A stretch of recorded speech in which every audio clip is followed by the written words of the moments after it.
Do you recognize one of the grandest ships that ever carried the British flag? The Mauretania, Queen of the Atlantic, for a quarter of a century, sad to relate, is consigned to the shipbreakers. One of the world's most historic vessels, sold as scrap for 5% of her original cost. Her fittings and decorations are for auction, and presently she will leave Southampton forever, a hulk. Isn't this pathetic? It has its grimmer aspect also. Britain depends on her seaborne traffic for feeding her population, and 1.5 million tons of British shipping is still laid up in her home docks and rivers and is likely to meet the same fate.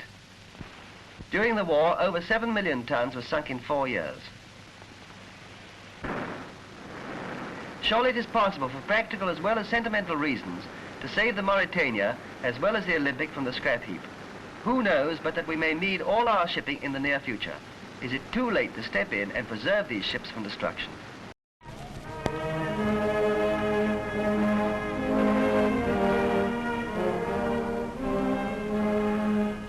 Goodbye to the most famous ship in the world. The Mauretania starts on her last voyage from Southampton to the shipbreakers' yard at Rosyth. She's flying the blue ribbon to show that for so many years she held the Atlantic speed record. Her last crew of 60 officers and men includes some who served in her when she was setting up her speed records. She's no longer as smart as she was. Her hull is rust-stained through months of idleness. Her funnels are sun-bleached, and her masts, shortened to allow her to pass under bridges on the way to her last resting place, give her a curious appearance. Among the ships which lead the chorus of sirens as she moves away is the Olympic. Yachts, pleasure steamers, and almost every type of boat join in the send-off, not only in Southampton dock, but along the whole stretch of Southampton water. And so she leaves us, to make way for younger ships, and particularly for the Queen Mary, whom we all hope will soon be carrying on the traditions of Britain on the sea.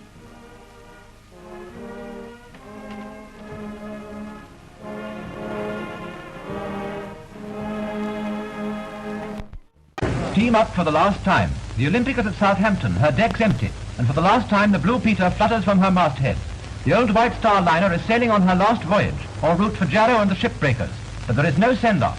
She had a wonderful war record, sinking 2 enemy submarines and carrying thousands of troops in safety. They called her the Old Reliable. Now her days are done, and away she goes, reliable to the last.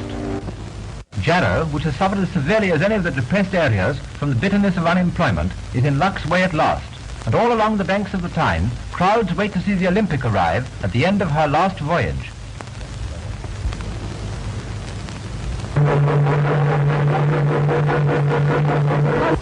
The 46,000-ton liner is on her way to the shipbreaking yard and brings 18 months' work and £100,000 in wages to the hard-hit town. So the tragedy of the Olympic's last trip becomes a journey of good omen for the Tynesider. Journey's end. After 24 years' service as a luxury liner, the Olympic makes her last voyage. 2 years ago, the great vessel was handed over to be dismantled, a godsend to many unemployed on Tyneside. And now she goes for her final demolition at Inverkeithing. Compare the pathetic hulk of today with the magnificence of the Olympic in her prime.